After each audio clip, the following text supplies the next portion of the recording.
Joel, he's making the conversation now about gun reform. Is that enough? Is that really the only part of this conversation? Obviously, it's early into the investigation, but it's very clear that this was an attack against Jews. Is it just gun reform that needs to be looked into? Absolutely not. And everyone sees it for what it is an issue that needs to be looked at. Of course, we need to look into why someone living in metropolitan Sydney needs to have a legal license to carry 6 assault weapons. We need to look into that. There's no doubt about that. But to pivot this politically and to attempt to shine a very bright light on gun reform to shift the conversation there and move it from the ills of his own government in being unable to stamp out this anti Semitism, this toxin of anti Semitism in our country, that will fail, Gabriella. And I will tell you why it will fail. It will fail now because the silent majority that we Jews felt existed in this great country of ours will hopefully, and what we've seen over the past 48 hours, will cease to be silent.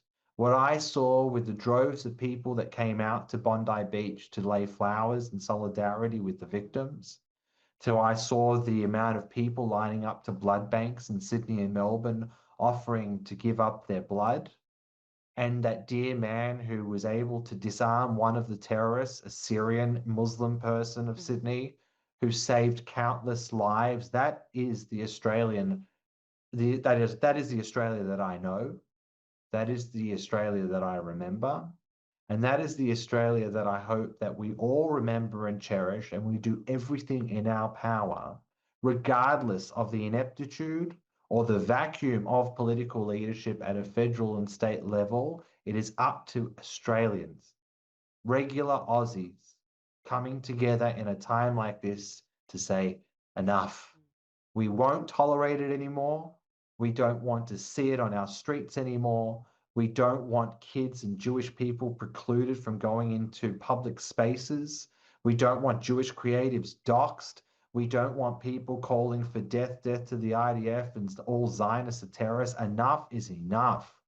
To all those people who have spewed their hatred, to all the Greens politicians who kept calling these false claims of genocide, child killers, and murderers, and painting us all with the same brush and making us all collectively responsible for what was going on in a horrific war many, many thousands of kilometers away. Where is your culpability in all of this? Where is your responsibility in all this? And when you come back and you point fingers at me to say that you had no idea, well, yes, you did. And you know why you did? Because the Australian Jewish community told you so. We told you that your rhetoric and your positions on Israel were causing hatred to be filled and spewed onto the streets against Jews.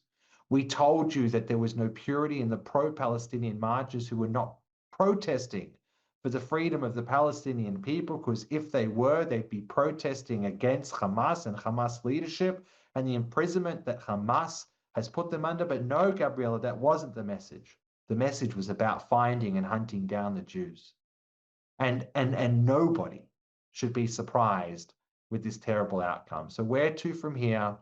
I have full faith that unfortunately it took just such a horrific event with such a huge amount of innocent loss of life that it jolts that silent majority to hold hands with your Jewish brothers and sisters, to link arms as one people in Australia to say enough is enough. We will not allow this any further.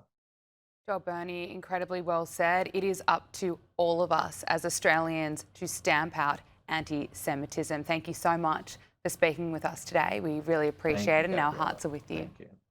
Thank you as always.